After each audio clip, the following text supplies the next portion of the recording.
बेंगलुरु में हुई 26 विपक्षी दलों की बैठक। गठबंधन का नया नाम इंडिया रखा। विपक्ष बोला बीजेपी की विचारधारा के खिलाफ लड़ाई। विपक्ष के खिलाफ दिल्ली में हुई एनडीए की बैठक में 38 दल हुए शामिल। पीएम मोदी बोले वो तोड़ते हैं और हम जोड़ते हैं। हरियाणा के कई जिलों में बाढ़ का तांडव जारी। खेत खलिहान में पानी पूरी तरीके से भरा। फंसे लोगों को राहत पहुंचाने का काम युद्ध स्तर पर जारी। केंद्रीय मंत्री स्मृति ईरानी का अमेठी दौरा। अमृत सरोवर का किया भूमि पूजन। लोन मेला कार्यक्रम में लाभार्थियों को चेक बांटे।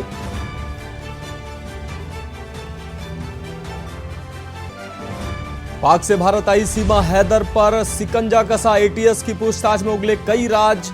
भारत आने से पहले खरीदा था 70,000 पाकिस्तानी रुपए में मोबाइल।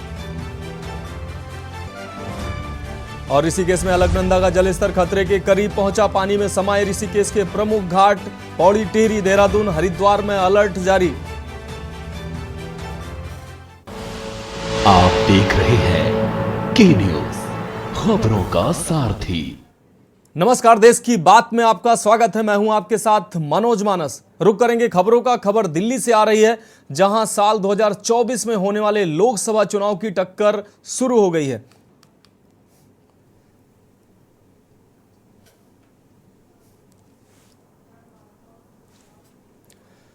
बात अगली खबर की। बेंगलुरु में विपक्षी दलों की अहम बैठक हुई, जिसमें 2024 के लोकसभा चुनाव के लिए बीजेपी के खिलाफ बनने वाले गठबंधन समेत कई अन्य चीजों पर चर्चा हुई।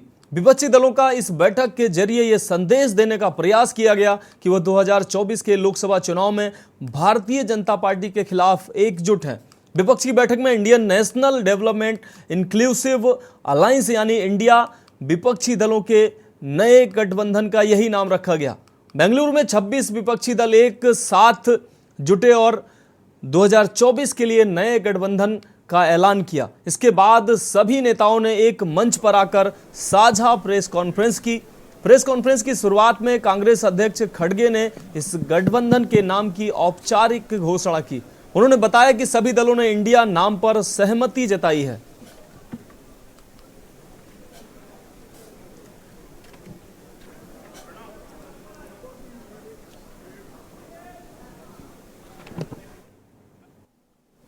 Our alliance will be called the All People Have Agreed to have one name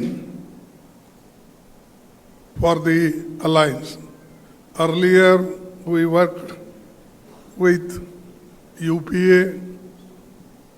Now with all 26 parties, a new name is given, that is Indian National Developmental Inclusive Alliance, that is INDIL,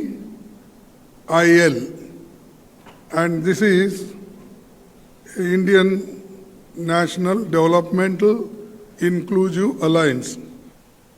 हमारा जो alliance means जो 26 party का meeting हुआ, इसमें तैयार हुआ। पहले आप यूपीए के नाम सुना, एनडीए तो अभी भी है लेकिन एग्जिस्टेंस नहीं है। इसी के लिए आने वाला दिन देश में जो जिंदगी खतरा में है, चाहे दलित हो, चाहे माइनॉरिटी हो, चाहे हिंदू हो, चाहे मुस्लिम हो, चाहे सिख हो, चाहे ईसाई हो, चाहे मणिपुर हो, चाहे अरुणाचल हो, चाहे उत्तर प्रदेश हो, चाहे दिल्ली हो, चाहे बंगाल हो, चाहे बिहार हो, चाहे महाराष्ट्र हो, सरकार बेचना, सरकार खरीद करना एक ही काम है गवर्नमेंट का। आज देश में हर आदमी दुखी है। युवा दुखी है, किसान दुखी है, मजदूर दुखी है, व्यापारी दुखी है, इंडस्ट्रियलिस्ट दुखी है, गृहिणी दुखी है। ऐसा कौन सा व्यक्ति है जो दुखी नहीं है? तो आज ये 26 पार्टियां, हम सब लोग अपने लिए एकत्रित नहीं हुए। हम देश को एक तरफ बचाना है। जिस तरह से पूरे देश के अंदर नफरत फैलाई जा रही है, उससे बचाना है। लड़ाई सिर्फ हमारी पार्टी की नहीं है। कुछ लोगों को ऐसे लग रहा है कि परिवार के लिए लड़ाई लड़ रहे हैं। हाँ, देश हमारा परिवार है। और इस परिवार के लिए हम लड़ रहे हैं। देश ही हमारा परिवार है, तो इस परिवार को हमें बचाना है। और लड़ाई हमारी एक पार्टी के खिलाफ या एक व्यक्ति के खिलाफ नहीं है, लड़ाई हमारी नीति के खिलाफ है, तानाशाही के खिलाफ है। और जैसे एक ज़माने में आज़ादी की लड़ाई हुई थी, तो अब आज़ादी खतरे में आई है। तो इस आज़ादी के लिए हम सब इकट्ठा आए हैं और पक्का भरोसा है कि हम कामयाब रहेंगे, हो जाएंगे। और देश के जनता के मन में एक डर है कि अब क्या होगा, तो हम इतना उनको एक एहसास दिलाना चाहते हैं, कि विश्वास दिलाना चाहते हैं, डरो मत, हम है। देश की आवाज को दबाया और कुचला जा रहा है। ये देश की आवाज के लिए लड़ाई है और इसीलिए ये नाम चुना गया, Indian national developmental inclusive alliance, मतलब इंडिया। लड़ाई एनडीए और इंडिया के बीच में है, नरेंद्र मोदी जी और इंडिया के बीच में है, उनकी विचारधारा और इंडिया के बीच में है। आप जानते हो, जब भी कोई हिंदुस्तान के सामने खड़ा होता है, इंडिया के सामने खड़ा होता है, तो जीत किसकी होती है, कहने की जरूरत भी नहीं है। अब बात अगली खबर की। खबर दिल्ली से है, जहां लुधियाना के ज्वेलर्स से दिल्ली में फर्जी जीएसटी, आपको बता दें अधिकारी बनकर 10 किलो सोना के लूट मामले का पुलिस ने खुलासा कर दिया है। बाहरी जिले के स्पेशल स्टाफ ने फर्जी जीएसटी, आपको बता दें सीजीएसटी अधिकारी को गिरफ्तार कर लिया है। फर्जी सीजीएसटी अधिकारी ने लुधियाना जाते समय रास्ते में लूट की घटना को अंजाम दिया था। पुलिस के मुताबिक ज्वेलर्स के करीबी साजिश रची गई थी। ज्वेलर्स का करीबी दोस्त सुशील कुमार को पुलिस ने खन्ना पंजाब से गिरफ्तार किया है। पुलिस ने सुशील कुमार के पास से 8 किलो सोना भी बरामद किया है। आपको बता दें कि लूट की यह वारदात रानी बाग इलाके में हुई थी, जिसमें 6 करोड़ की कीमत के 10 किलो सोने की बड़ी लूट की घटना को अंजाम दिया गया था। लुधियाना के एक ज्वेलर रविंद्र कुमार, जिनका वहां आर्यन ज्वेल्स के नाम से शोरूम है और गोल्ड का काम करते हैं, 10 जुलाई को उनका ड्राइवर बलराज सिंह और उनका एक एम्प्लॉय राजन बाबा, ये दोनों करोल बाग से 10 किलो गोल्ड लेकर इटिगा कार में यहाँ से चले थे। आउटर डिस्ट्रिक्ट के रानीबाग के इलाके में एक I-20 कार ने उनको इंटरसेप्ट किया और कार से 2 लोग उतर के इनके पास आए और उन्होंने अपने आप को सेंट्रल जीएसटी का इंस्पेक्टर बताया, जिन्होंने अपना नाम इंस्पेक्टर सतबीर सिंह और इंस्पेक्टर रवि कुमार बताया और अपना आई कार्ड दिखाया। और उन्होंने बताया कि ये जो गोल्ड आप लेके जा रहे हो ये अनऑथराइज्ड है। बाहरी दिल्ली के रानीबाग क्षेत्र के अंदर नकली जीएसटी ऑफिसर बनकर 10 करोड़ के गोल्ड को ठगी करने के मामले में जो स्पेशल स्टाफ है उसने एक मुजरिम गिरफ्तार किया, जिसके बारे में बात करने के लिए हमारे साथ इस वक्त मौजूद है बाहरी जिला के डीसीपी हरिंदर सिंह जी। उनसे जानेंगे आगे की। सर नमस्कार। लुधियाना के एक ज्वेलरी शोरूम के मालिक रविंद्र कुमार ने हमें कंप्लेंट दी थी 15 जुलाई को कि उनका एक एम्प्लॉय और ड्राइवर एर्टिगा कार में करोल बाग से 10 किलो गोल्ड लेकर, जो 1 केजी के 10 प्लेट्स थे, लेकर चला था लुधियाना, लेकिन वो पहुंचा नहीं, क्योंकि रास्ते में ही रानीबाग के पास एक I-20 कार ने उनको इंटरसेप्ट किया 10 जुलाई को रात में, और उससे 2 लोग उतर के आए, जिन्होंने अपने आप को सीजीएसटी का अधिकारी बताया, अपना आई कार्ड भी दिखाया और ये कहा कि जो गोल्ड वो लेके जा रहे हैं वो अनऑथराइज्ड है, और गोल्ड उन्होंने सीज कर लिया और ऑनर को ये बताया कि आप डॉक्यूमेंट्स लेकर ऑफिस आए, उसके बाद गोल्ड रिलीज होगा। अगले दिन लुधियाना से ऑनर जब ऑफिस पहुंचा तो वहाँ पता चला कि इस तरह का ना वहाँ कोई एम्प्लॉई है, ना इस तरह की कोई सीजर हुई है। अपने लेवल पे कंप्लेनेंट अलग अलग एजेंसीज में जाकर पता करता रहा, दिल्ली में, पंजाब में, हरियाणा में, लेकिन जब कोई उसको सफलता नहीं मिली, देन ही रियलाइज्ड कि उसके साथ लगता है कोई धोखाधड़ी हुई है। फिर वो हमारे पास जब कंप्लेंट करने आए तो उसकी बातों को एनालाइज करके उसकी कंप्लेंट पे हमने केस दर्ज किया और हमारी ऑपरेशन सेल की पूरी टीम लगाई गई, क्योंकि काफ़ी बड़ा अमाउंट इन्वॉल्व था। ये आपने सुना डीसीपी साहब का कहना है कि जिसमें 8 किलो गोल्ड रिकवर कर लिया गया है और जिसमें अभी रिमांड पे है आरोपी और बाकी आरोपियों की तलाश जारी है। कैमरामैन सचिन के साथ मैं भारत भूषण के न्यूज़ इंडिया। देश की बात में अगली खबर हरियाणा के रोहतक से है। मुख्यमंत्री मनोहर लाल ने वीडियो कॉन्फ्रेंसिंग के माध्यम से आपको बता दें नूह के फिरोजपुर झिरका से रोहतक जिलावासियों को 77 करोड़ की 16 विकास परियोजनाओं का उद्घाटन और शिलान्यास की सौगात दी। मुख्यमंत्री द्वारा प्रदेश की 347 नई विकास परियोजनाओं का उद्घाटन और शिलान्यास किया गया। इनमें से 1279 करोड़ रुपए की 157 विकास परियोजनाओं का उद्घाटन और 1462 करोड़ रुपए की लागत से पूर्ण होने वाली 190 विकास परियोजनाओं का शिलान्यास किया गया। जिला स्तर पर राज्यसभा सांसद रामचंद्र जांगड़ ने इस 16 विकास परियोजनाओं का उद्घाटन शिलान्यास किया। राज्यसभा सांसद रामचंद्र जांगड़ ने स्थानीय लघु सचिवालय सहित सभागार में आयोजित उद्घाटन शिलान्यास कार्यक्रम में पूर्व मंत्री एवं हरियाणा ओलंपिक संघ के कोषाध्यक्ष मनीष कुमार ग्रोवर, मेयर मनमोहन गोयल, उपायुक्त अजय कुमार, सहायक आयुक्त अंडर ट्रेनिंग अंजलि मौजूद रहे।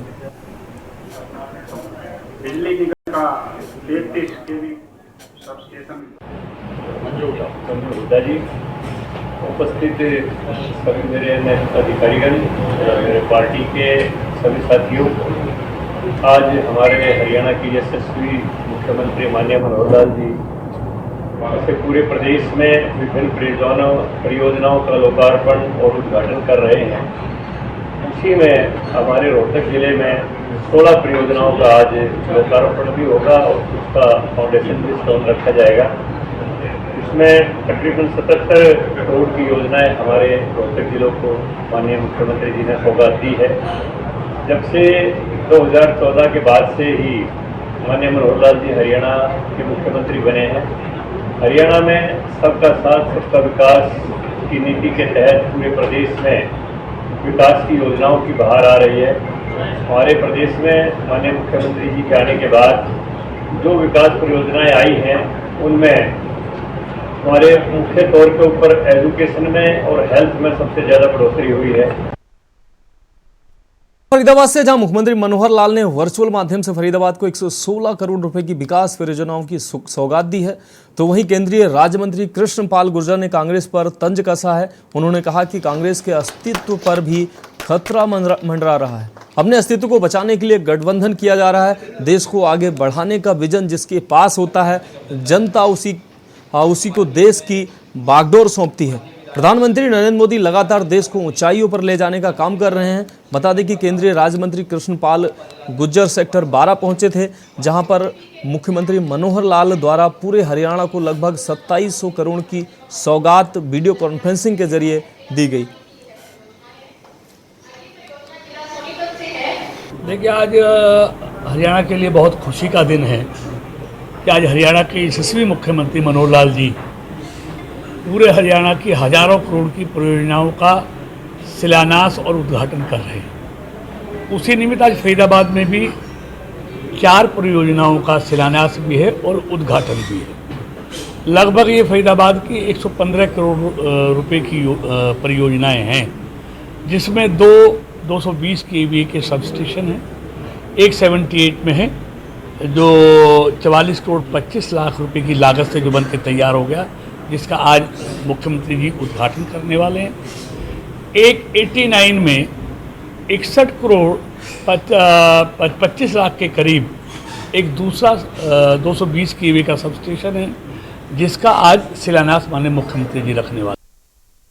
खबर सिरसा से है, जहां हरियाणा के मुख्यमंत्री मनोहर लाल ने मंगलवार को आज़ादी के अमृत महोत्सव की श्रृंखला में जिला नूह के फिरोजपुर झिरका शहर से वीडियो कॉन्फ्रेंसिंग के माध्यम से जिला सिरसा को 145 करोड़ 59 लाख रुपए की लागत की विकास परियोजनाओं की सौगात दी।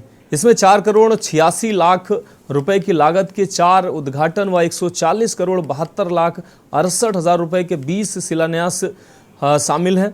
सिरसा के लघु सचिवालय स्थित सभागार में आयोजित कार्यक्रम में मुख्यमंत्री के कार्यक्रम का सीधा प्रसारण दिखाया गया, जिसमें हरियाणा के बिजली मंत्री रणजीत सिंह ने मुख्य अतिथि के तौर पर शिरकत की। 8 साढ़े 8 साल में काम हुए वो भूतपूर्व कार्य काम है जो आप देख रहे हैं। आप हॉस्पिटल देख रहे हो, 200 करोड़ रुपए का हॉस्पिटल ही, और दूसरे जो सारे जिले में हॉस्पिटल बने या सारे जिले में कॉलेज बने या सारे जिले में ITI बनी या दूसरे अन्य संस्थान बने, वो भी बहुत बड़ी राशि के हैं। ठीक है, कहीं कहीं जरूरत ज्यादा हो जाती है, कहीं कहीं कम होती है। मान लीजिए वहाँ पानी की बहुत बड़ी समस्या थी, तो वो एक ही प्रोजेक्ट काफी बड़ी राशि का है, वहाँ का दूंगा।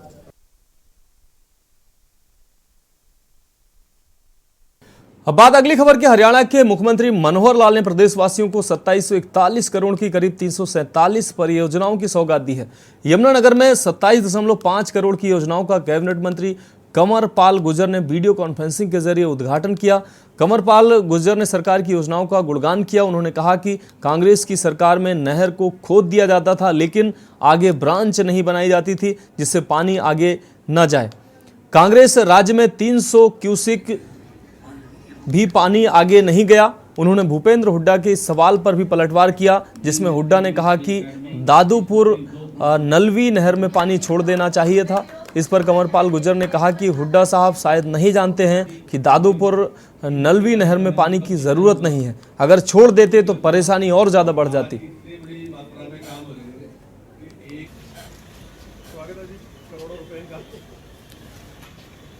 रुक करेंगे अगली खबर का। गुरुग्राम के स्वतंत्रता सेनानी भवन में जिला कुष्ठ निवारण समिति की मासिक बैठक हुई, जिसकी अध्यक्षता हरियाणा के कृषि एवं कल्याण मंत्री जयप्रकाश दलाल ने की।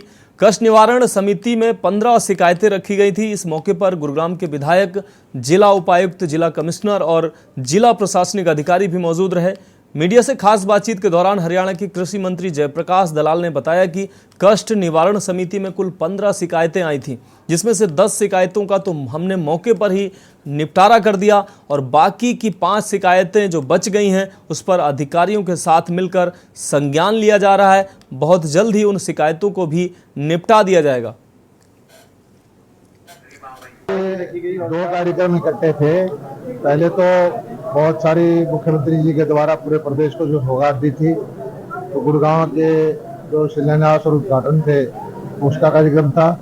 उसके बाद लगातार यूनिवर्सिटी की मीटिंग थी, जो मंथली मीटिंग होती है, वो हमने की।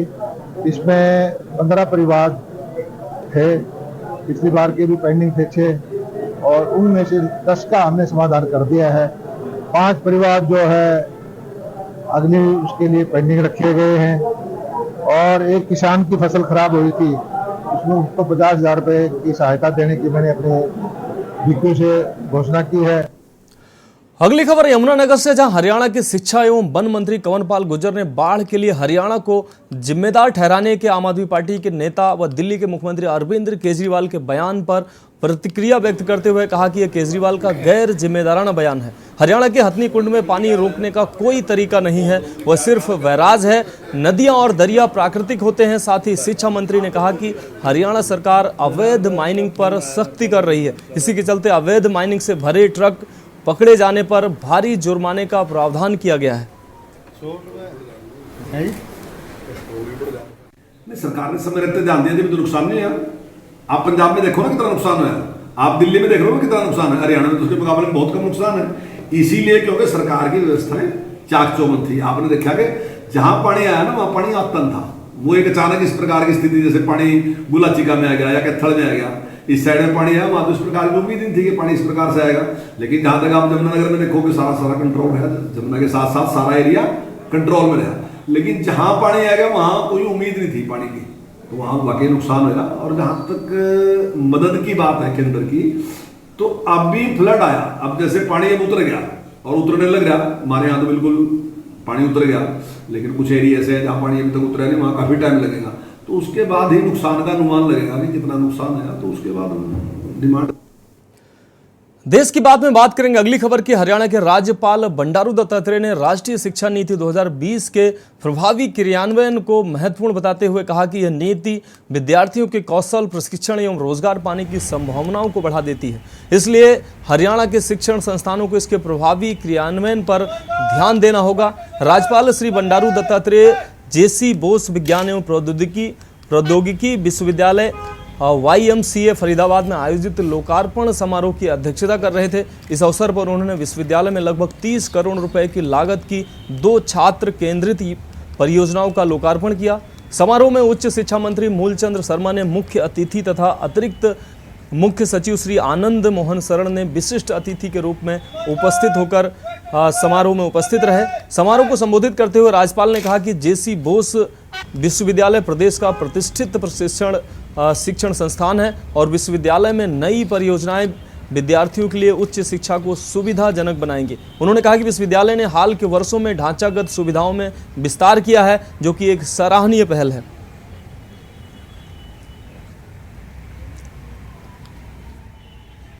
आज मुझे जे.सी. बोस विज्ञान एवं प्रौद्योगिकी विश्वविद्यालय फरीदाबाद में लगभग 30 करोड़ रुपए की लागत से छात्र केंद्रित 2 महत्वपूर्ण परियोजनाओं बालिका छात्रावास तथा जलपान एवं छात्र गतिविधि केंद्र के लोकार्पण समारोह में आप सभी के बीच आकर बहुत ही खुशी का अनुभव कर रहा हूँ। रुक करेंगे अगली खबर का। प्रदेश के पंचायत एवं विकास मंत्री देवेंद्र बबली ने टोहाना इलाके में बाढ़ग्रस्त क्षेत्रों का दौरा किया है और लोगों को आश्वस्त किया कि बाढ़ की विभीषिका से जूझ रहे लोगों की हर संभव मदद की जाएगी। उन्होंने कहा कि आज जो आपदा आई है उसका डट कर सामना करेंगे और इससे बाहर भी आएंगे। देवेंद्र बबली ने कहा कि बाढ़ के कारण टोहाना और जाखड़ इलाकों के गाँव में खेतों में खड़ी फसलों को नुकसान हुआ है। उन्होंने कहा कि सरकार से बात कर नुकसान की भरपाई किए जाने का प्रबंध करेंगे। उन्होंने प्रशासन की पीठ थपथपाते हुए कहा कि प्रशासन की मुस्तैदी के कारण बाढ़ से होने वाले बड़े नुकसान को टाला जा सका है। उन्होंने बताया कि प्रशासन की यह मुस्तैदी है कि पूरे जिले में कहीं भी किसी भी शहर अथवा गाँव के रिहायशी क्षेत्र में पानी नहीं पहुंच पाया है। उन्होंने कहा कि आज भी प्रशासनिक टीमें लगातार बाढ़ग्रस्त इलाकों में राहत पहुंचाने का हर संभव प्रयास कर रही है।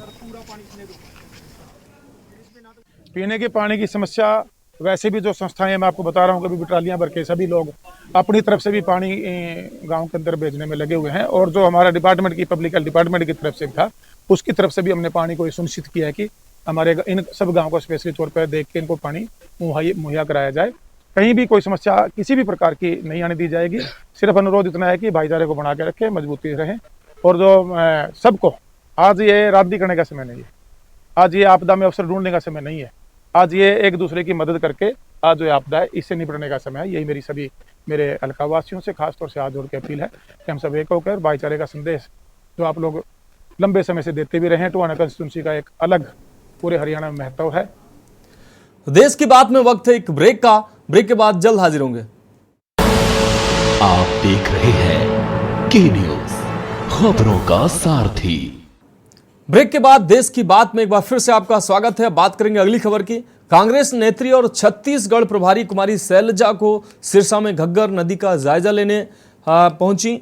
यहां उन्होंने सीएम मनोहर लाल खट्टर और उनके मंत्री पर अब जनता के बीच जाने से डरते हैं, ऐसा बयान दिया। सीएम भी जनसंवाद कार्यक्रम रद्द कर केवल सचिवालय में मीटिंग कर रहे हैं। कुमारी शैलजा ने कहा कि सरकार ने सरपंचों के अधिकार छीन लिए हैं। अब बाढ़ के समय उन्हें कह रहे हैं कि मिट्टी डलवाओ। इस सरकार से अब सारी जनता दूर हो चुकी है। शायद यही कारण है कि उनके प्रतिनिधि आम जनता के बीच जाने से कतरा रहे हैं।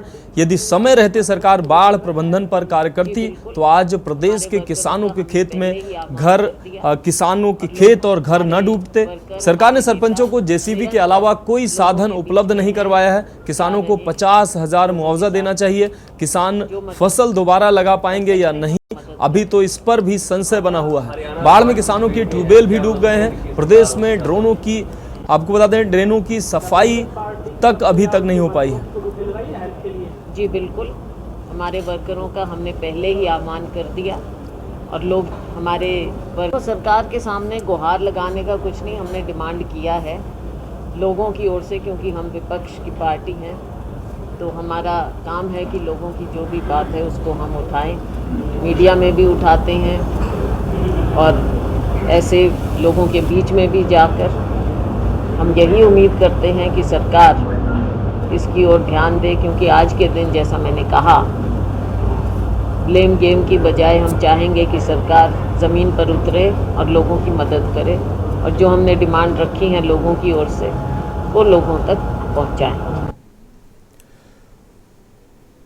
अगली खबर फरीदाबाद से है। दिल्ली से सटे फरीदाबाद में यमुना द्वारा रौद्र रूप धारण किए जाने के बाद जहां लोगों का घर बार तबाह हो गया है, वहीं फरीदाबाद में इस बाढ़ के चपेट में आने के चलते मौतों का भी सिलसिला जारी है। गौरतलब है कि यमुना के पानी में डूबने के कारण चौथी मौत का मामला सामने आया है। बता दें कि थाना तिगांव के अंतर्गत आने वाले कबूलपुर से पुलिस ने बाढ़ के पानी से एक युवक का शव बरामद किया है। गौरतलब है कि इससे पहले वसंतपुर इलाके में 12 जुलाई को बाढ़ के पानी में आए करंट की चपेट में आने से एक युवक की मौत हुई थी और बीते कल थाना छायसा इलाके में एक शख्स की घर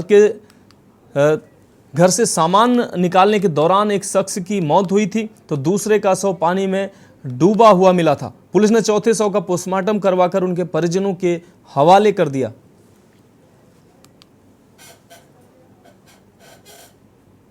वो ये हुआ था, कटिया ढूंढने गया था, इससे मना करी इससे कल शाम को मिल गया ऐसे मत जाना, फिर ये चला।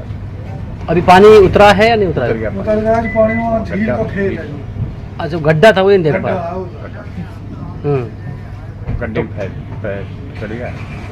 कब से कर रहे थे काम ये आपके यहाँ? ये काफी दिन हो गए। क्या खेती बाड़ी काम करते थे? 10 साल। ठीक है ना। अच्छा, तो कल डूबे थे, आज बॉडी मिली है? ये कटिया ढूंढने के लिए जा रहे थे जी, जमुना में। नाम क्या है इनका? रूपराम। क्या उम्र होगी लगभग? 30-35 साल होगी। अच्छा, बताइए क्या हुआ था? ये कटिया ढूंढने के लिए जा रहे थे जी, ये फिर एक खड्डे में ये डूब गई। तैरना नहीं आता था इनको? नहीं। तो पानी में पैदल जा रहे थे? पैदल जा रहे थे। अंदाजा नहीं लगा खड्डे में आ गए? नहीं जी। ये कल यमुना नदी में के बाढ़ में जो यमुना नदी में बाढ़ आई थी उसमें उससे खेत में पानी भर गया था और उसमें गहरा पानी था।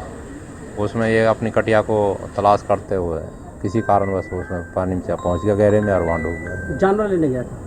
हाँ, अपना इसकी पशु था, कोई वहाँ रह गया था, ये पहले खेत में रहता था, इसको बाढ़ से पहले सुरक्षित बाहर गाँव में पहुँचा दिया था। ये कल उस पशु की तलाश में वहाँ पहुँच। रुक करेंगे अगली खबर का। फतेहाबाद जिले में आई बाढ़ से जाखल, टोहाना, रतिया हलके में जलभराव की स्थिति उत्पन्न होने से आम जनजीवन बुरी तरह से प्रभावित हुआ है। अब तक काफी गांव बाढ़ की चपेट में आ चुके हैं और फसलें तबाह हो चुकी हैं। प्रशासन ने एनडीआरएफ और आर्मी की टीमें जरूर लगा रखी हैं, रेस्क्यू ऑपरेशन भी जारी है, जनता भी पूरा सहयोग कर रही है, लेकिन हालात काबू आते नजर नहीं आ रहे हैं। इसी कड़ी में समाज सेवी संस्था और प्राइवेट स्कूल वाले भी फ्री में सेवा दे रहे हैं। गांव मालावली के जूना अखाड़ा के महंत राजेश गिरी गांव वासियों के साथ रतिया के पास के गांव में खाद्य सामग्री लेकर पहुंचे थे। उन्होंने बताया कि हालात नाजुक हैं, बोट भी ज़्यादा उपलब्ध करानी चाहिए ताकि पशुओं के लिए भी चारा पहुंचाया जा सके।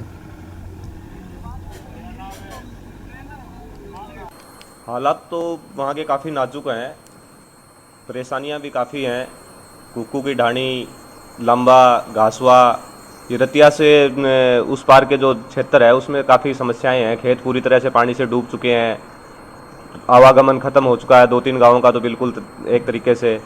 तो वहाँ पे जो है कि वहाँ के लोगों से हमने बातचीत किया तो सबसे समस्याओं की जानकारी ली। वहाँ पे जो पशुओं के खाद्य सामग्री है उसकी सबसे ज़्यादा समस्या है और एक आवागमन की समस्या है। वहाँ पे सिर्फ प्रशासन की तरफ से 2 बोटें हैं, उनके ऊपर भी कोई ऑपरेटर नहीं है।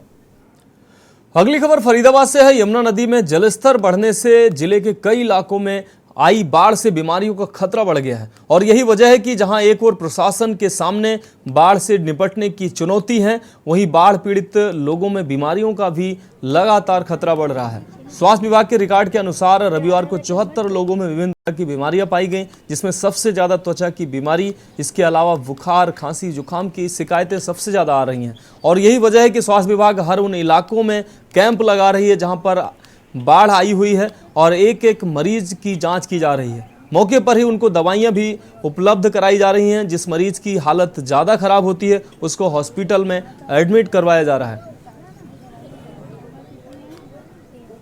As per the do orders हमें यहाँ पे बताया गया था कि आपको कैंप ऑर्गेनाइज करना है और जितने भी बाढ़ग्रस्त लोग हैं उनकी हमें जिनको भी कोई समस्या है, जो भी शारीरिक समस्या है, उनका हमें निदान करना है।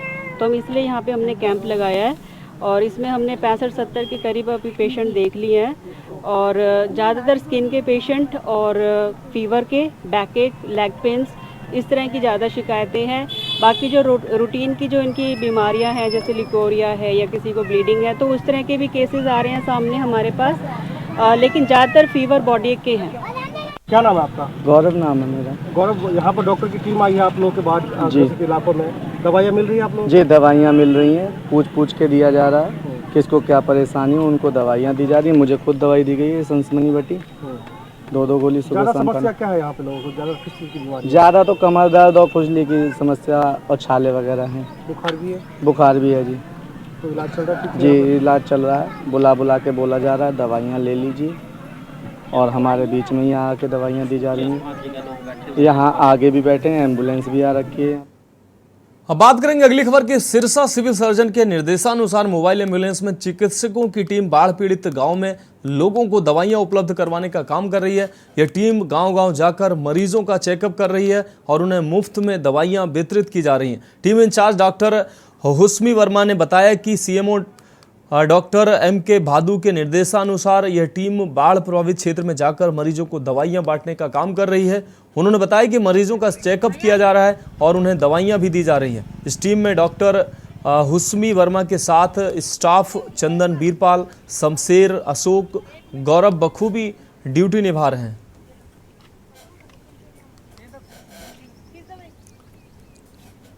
वहाँ पे मुख्य होता है, उससे मिलते हैं, उसको बोलते हैं कि आप अनाउंसमेंट करा दो, वो अनाउंस करा देते हैं।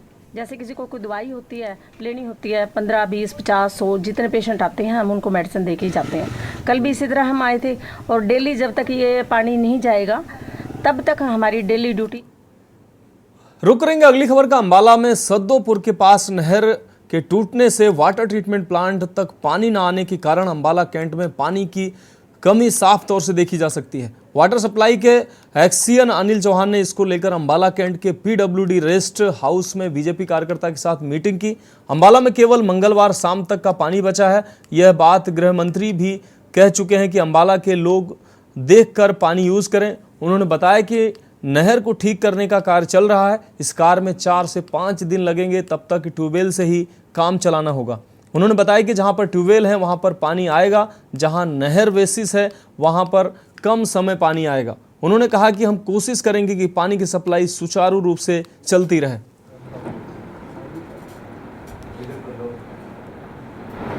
करोड़ लीटर रोज की खपत है, जिसमें से 2 करोड़ लीटर हमारा कैनाल बेस है और लगभग 3 करोड़ लीटर हम ट्यूबवेलों के थ्रू देते हैं पानी।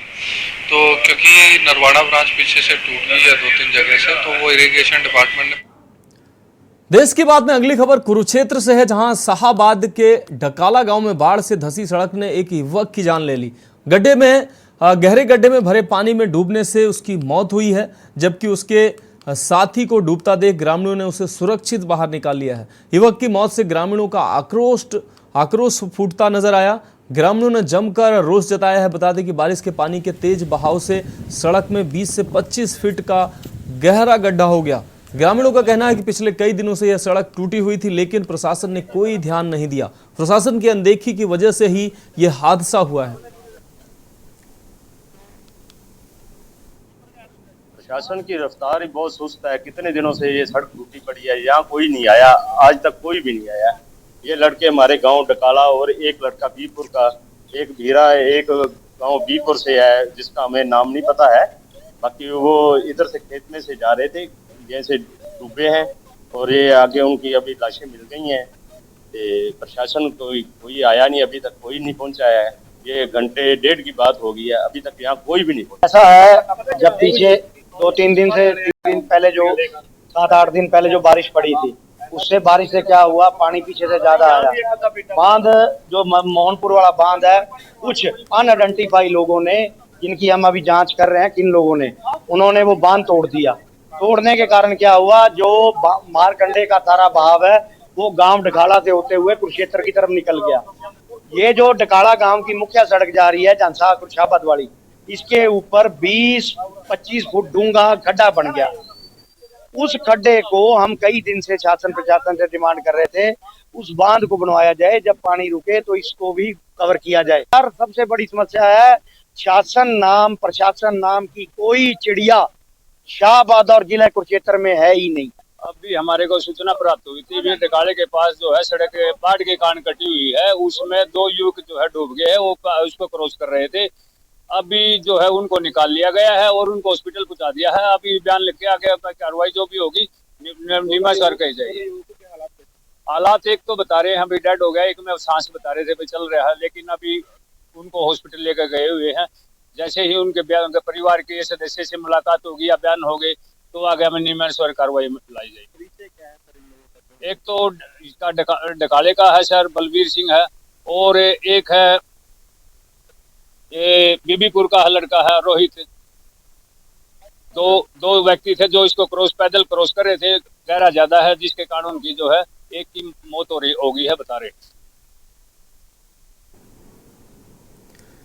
देश की बात में अगली खबर गुरुग्राम से है, जहां सीएनजी पंप कर्मियों से 17 लाख रुपए की लूट का पुलिस ने खुलासा किया है। पुलिस ने वारदात को अंजाम देने वाले 4 आरोपियों को प्रेमपुरी झाड़सा से गिरफ्तार किया है, जिनके पास से 9 लाख रुपए, तमंचा और एक बाइक भी बरामद हुई है। बता दें कि साहिल पटेल उर्फ जनार्दन सीएनजी पंप का कैश लेकर जा रहे थे।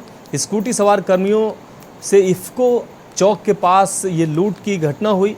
3 बाइकों पर आए बदमाशों ने इस वारदात को अंजाम दिया था।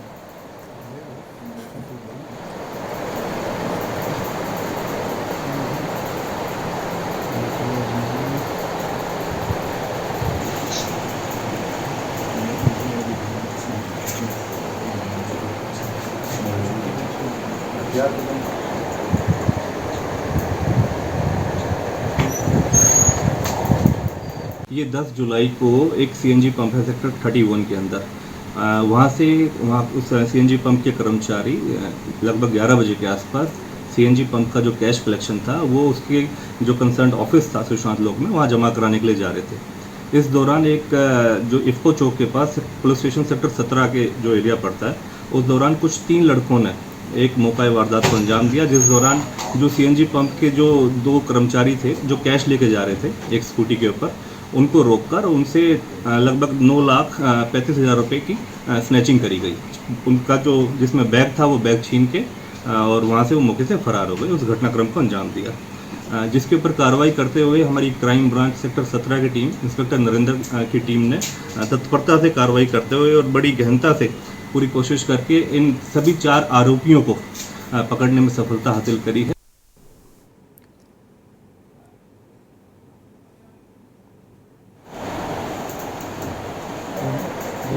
दस 11 बजे लगभग दिन में ना।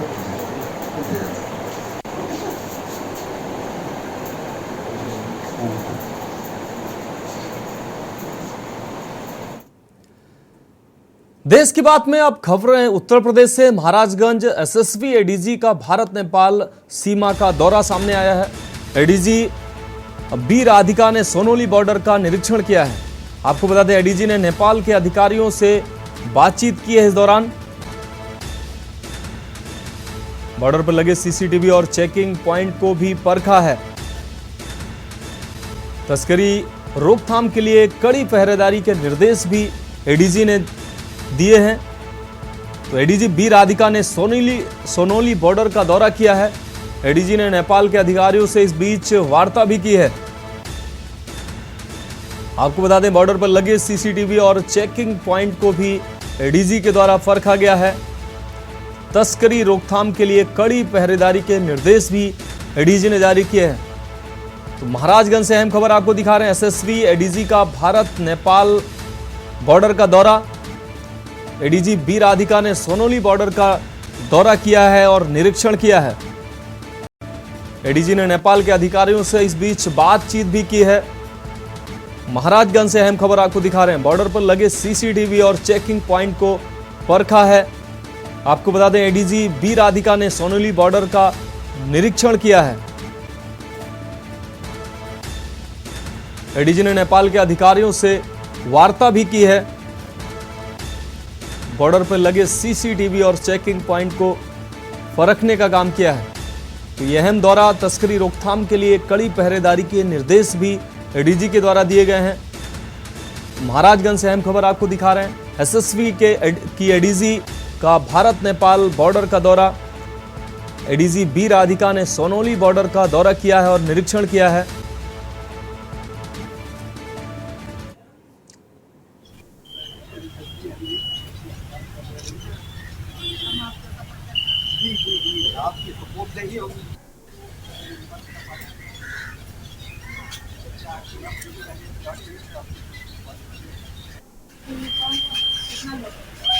तो एडीजी वी राधिका का यह अहम दौरा सोनोली बॉर्डर का दौरा किया उन्होंने और इस दौरान निरीक्षण किया, सीसीटीवी और चेकिंग पॉइंट का भी निरीक्षण किया है और कड़ाई से पहरेदारी के निर्देश भी दिए हैं बॉर्डर एरिया के। तो महाराजगंज से अहम खबर आपको दिखा रहे हैं। एसएसबी की एडीजी पी राधिका का सोनोली बॉर्डर का दौरा हुआ है।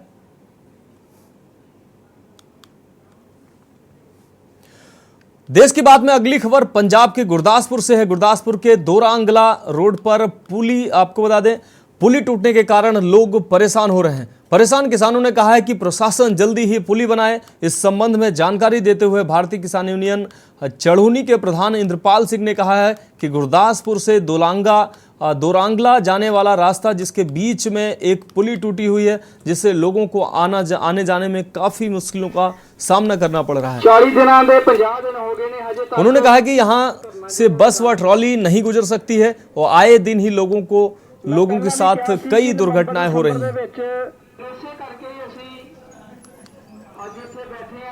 ਅੱਜ ਦਾ ਜਿਹੜਾ ਮੇਨ ਮੁੱਖ ਧਰਨੇ ਦਾ ਕਾਰਨ ਹੈ ਜੋ ਗੁਰਦਾਸਪੁਰ ਤੋਂ ਦਰੰਗਲੇ ਗਲੜੀ ਨੂੰ ਜਿਹੜੀ ਰੋਡ ਜਾਂਦੀ ਆ, ਇਹਦੇ ਉੱਪਰ ਪਿਛਲੇ ਲਗਭਗ 1.5 ਸਾਲ ਤੋਂ ਇੱਕ ਪੁਲੀ ਟੁੱਟੀ ਹੋਈ ਆ। ਜਿਹੜੀ ਇਹ ਰੋਡ ਵੀ ਲਿੰਕ ਆ, ਪਰ ਉਹਦੀ ਉਸ ਪੁਲੀ ਟੁੱਟਣ ਦੇ ਬਾਵਜੂਦ ਇੱਕੋ ਹੀ ਸਾਈਡ ਚੱਲਦੀ ਆ ਤੇ ਜਿੱਥੇ ਬਹੁਤ ਹੀ ਜ਼ਿਆਦਾ ਘਟਨਾਵਾਂ ਵਾਪਰ ਚੁੱਕੀਆਂ ਨੇ। ਬਹੁਤ ਲੋਕ ਜ਼ਖਮੀ ਵੀ ਹੋ ਚੁੱਕੇ ਆ, ਐਕਸੀਡੈਂਟ ਵੀ ਹੋ ਚੁੱਕੇ ਆ। ਪਰ ਡੀਸੀ ਸਾਹਿਬ ਵੱਲੋਂ ਹਜੇ ਤੱਕ ਕੋਈ ਜਿਹੜਾ ਆ ਪੁਲੀ ਦਾ ਕੰਮ ਨਹੀਂ ਸ਼ੁਰੂ ਕੀਤਾ ਗਿਆ। ਸਾਨੂੰ ਵਿਸ਼ਵਾਸਨ ਦਵਾਈ ਘੱਲਿਆ ਸੀ ਕਿ ਅਸੀਂ 40 ਤੋਂ 45 ਦਿਨਾਂ ਦੇ ਵਿੱਚ ਇੱਥੇ ਕੰਮ ਜਿਹੜਾ ਸ਼ੁਰੂ ਕਰ ਦੇਵਾਂਗੇ। ਪਰ ਇੱਕ ਦਿਨ ਕੀ ਹੋਇਆ ਕਿ ਪਿਛਲੇ ਸੰਡੇ ਇਹਨਾਂ ਨੇ ਮਟੀਰੀਅਲ ਲਿਆਂਦਾ ਟਿੱਪਰਾਂ ਦੇ ਵਿੱਚ ਮਿੱਟੀ, ਉਹ ਸਾਰਾ ਜਿਹੜਾ ਮਟੀਰੀਅਲ ਵੇਸਟ ਹੋ ਗਿਆ, ਪਾਣੀ ਜਿਹੜਾ ਰੋੜ ਕੇ ਲੈ ਗਿਆ, ਉਸ ਦਾ ਕੋਈ ਫਾਇਦਾ ਨਹੀਂ ਹੋਇਆ। ਤੇ ਪਰਸੋਂ ਚੌਥ ਦੀ ਗੱਲ ਹੈ, ਇੱਥੇ ਐਕਸੀਡੈਂਟ ਦੀ ਘਟਨਾ ਵਾਪਰੀ ਜਿਸ ਦੇ ਵਿੱਚ ਇੱਕ ਨੌਜਵਾਨ ਦੇ ਜਿਹੜੀ ਲੱਤ ਫ੍ਰੈਕਚਰ ਹੋ ਗਈ ਤੇ ਹਜੇ ਵੀ ਹਸਪੀਟਲ ਦੇ ਵਿੱਚ ਐਡਮਿਟ ਹੈ। ਬਹੁਤ ਜ਼ਿਆਦਾ ਉਹਦੇ ਹੋਰ ਵੀ ਡੂੰਘੀਆਂ ਸੱਟਾਂ ਲੱਗੀਆਂ। अगली खबर धारीवाल से है। धारीवाल के गुरदासपुर से है, जहां विभिन्न क्षेत्रों में बाढ़ पीड़ितों की मदद के लिए लोगों के द्वारा हाथ बढ़ाया जा रहा है। सिंहपुरा ब्लॉक के गुरुद्वारा तप स्थान पर धन बाबा श्री चंद जी में युवाओं की मदद से 2 ट्राली राशन और जरूरत का सामान बाढ़ पीड़ितों के लिए भेजा गया।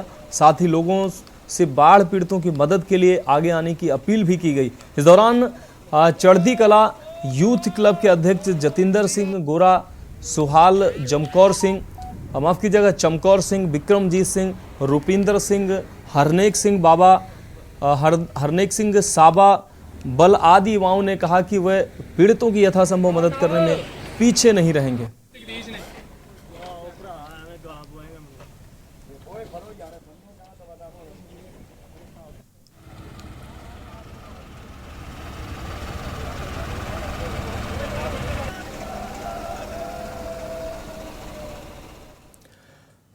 देश की बात में अगली खबर छत्तीसगढ़ से। छत्तीसगढ़ के बलौदा बाजार से अहम खबर है। बलौदा बाजार अल्ट्राटेक सीमेंट फैक्ट्री में बड़ा हादसा हुआ है। आपको बता दें, ऑक्सीजन सिलेंडर फटने से 2 लोगों की मौत हुई है। आपको बता दें, 2 कर्मियों की हालत इस दौरान गंभीर बताई जा रही है। रायपुर इन दोनों घायलों को रेफर किया गया है। तो अल्ट्राटेक सीमेंट में यह हादसा हुआ है। ऑक्सीजन सिलेंडर फटने से 2 लोगों की मौत हुई है, जबकि 2 अन्य लोग घायल बताए जा रहे हैं। तो 2 कर्मियों की हालत गंभीर बताई जा रही है। एसपी दीपक झा ने इस घटना की पुष्टि की है। अल्ट्राटेक सीमेंट प्लांट में यह बड़ा हादसा सामने आया है। ऑक्सीजन सिलेंडर फटने से 2 लोगों की मौत हुई है, जबकि 2 अन्य लोग घायल बताए जा रहे हैं। एसपी सहित सुहेला घटनास्थल पहुंची हैं। हिरमी के बलौदा ढाबा में बलौदा बाजार में ये घटना हुई है। अल्ट्राटेक सीमेंट फैक्ट्री में यह बड़ा हादसा हुआ है। ऑक्सीजन सिलेंडर फटने से 2 लोगों की मौत हुई है, जबकि 2 अन्य लोग घायल बताए जा रहे हैं। घायलों का अस्पताल में इलाज चल रहा है। एसपी दीपक झा ने इस घटना की पुष्टि की है।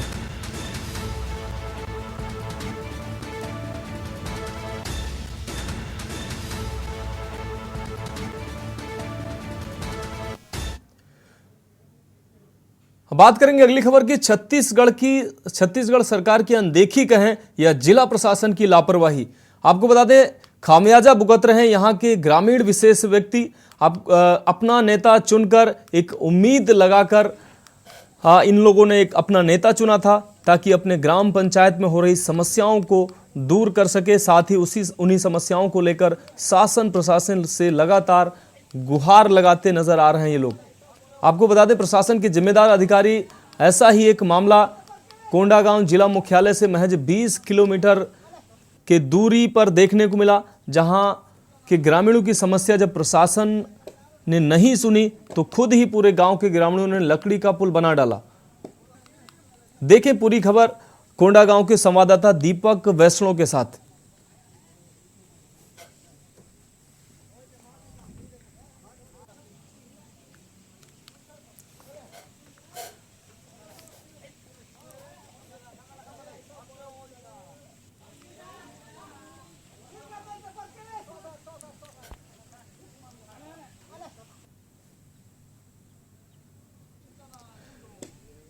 तो ग्रामीणों ने अपने खुद के प्रयास से जब शासन प्रशासन ने उनकी गुहार नहीं सुनी, जनप्रतिनिधियों ने उनकी गुहार नहीं सुनी, तो खुद की मेहनत से लकड़ी का पुल बना डाला।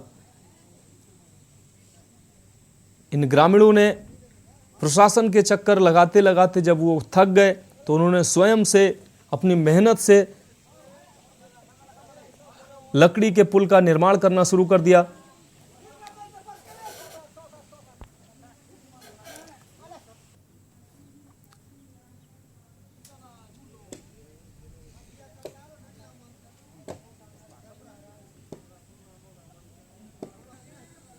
नमस्कार सर, आज हम खड़े हैं ग्राम पंचायत चमई में, जो कोंडागांव जिला मुख्यालय से महज 20 किलोमीटर दूर में स्थित है।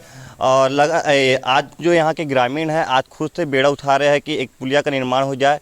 और क्या समस्या इनके बीच में, क्या तालमेल नहीं जम पाया प्रशासन से, जो आज ये खुद का बेड़ा उठाने पर मजबूर है। आज इनसे जानेंगे क्या समस्या आई है। सर, आपका नाम परिचय दे देंगे पहले तो। सर, मेरा नाम मेहतुराम सूरी है, मैं ग्राम पंचायत का सरपंच हूँ। क्या समस्या आ गई कि आपको आज खुद से करना पड़ रहा है? समस्या यह है सर कि हम लोग शासन से परेशान हो गए। जितने भी जो अधिकारी आए, जो जिला लेवल या जो भी अधिकारी हैं, हम लोग उन तक पहुँचे। हम लोग आवेदन भी दिए, जनदर्शन में देने का था वो भी दिए। हम लोग कलेक्टर साहब को भी हम लोग दिए, जो विभाग से बन रहा था, जो RES विभाग से, वहाँ तक भी आई साहब तक मैं मिला। क्या कोई बड़े नेता भी आ चुके हैं यहाँ पे? यहाँ बड़े नेता आए हैं, जैसे हमारे नारायणपुर विधानसभा क्षेत्र के श्री चंदन कश्यप जी को हम लोग अवगत करवाए और यहाँ तक हम लोग दिखाने भी लाए कि इस समस्या को समाधान करवाइए। क्या परेशानी होती है? कितने की जनसंख्या है गांव पंचायत में? हमारे यहाँ 1100-1200 की जनसंख्या है। हमारे जो नाला है, ये पुलिया है बनने का है, वो हमारे पंचायत के बीचों बीच है। इधर हमारा पंचायत है, इधर है, दोनों के बीच में है। काफ़ी परेशानी हो रही है हमारे भाई लोग को। तो देखिए, हमारे सामने यहाँ के ग्रामीण हैं जो गुहार लगा रहे प्रशासन से। क्या इनकी गुहार का समस्या दूर कर पाएंगे प्रशासन? देखेंगे। अगली खबर रायगढ़ से है, जहां भाजयुमों ने सरकारी नौकरी भर्ती में भ्रष्टाचार का आरोप लगाकर भूपेश सरकार के खिलाफ मोर्चा खोल दिया है। डीएम कार्यालय पहुंचे कार्यकर्ताओं ने राज्यपाल से CBI जांच कराने के लिए 12 सूत्रीय मांग का एक ज्ञापन डिप्टी कलेक्टर को सौंपा है। भाजयुमों ने ज्ञापन के माध्यम से मांग की है कि CGPSC 2021 की परीक्षा परिणामों को तत्काल रद्द किया जाए। साथ ही आयोग के अध्यक्ष को तत्काल निलंबित करते हुए परीक्षा परिणामों की उच्च स्तरीय जांच कराई जाए। जिला स्तर पर चल रही भर्तियों को स्थगित कर व्यापम से परीक्षा कराकर भर्ती की व्यवस्था की जाए। भाजयुमों ने राज्यपाल से तत्काल इस मामले में संज्ञान लेने का आग्रह किया है ताकि प्रदेश के युवाओं का भविष्य सुरक्षित और उज्जवल हो सके।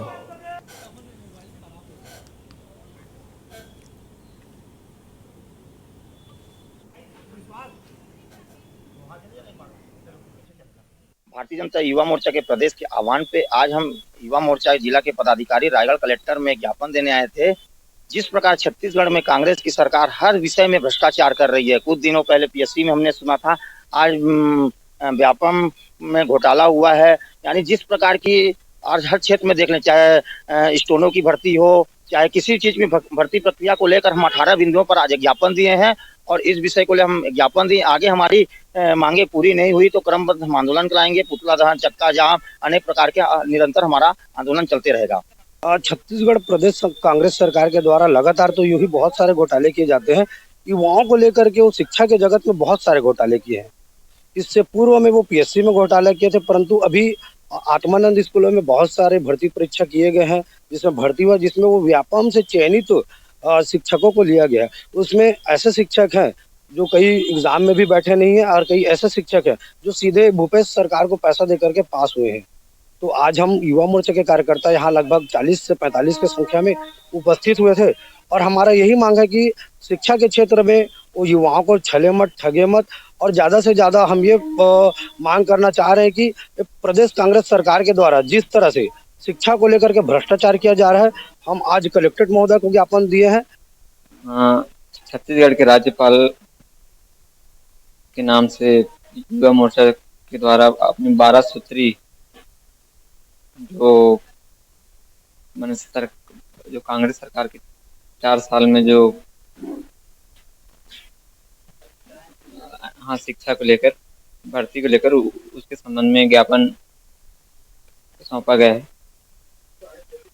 इसको महामहिम राज्यपाल छत्तीसगढ़ को उसको प्रेषित किया जाएगा।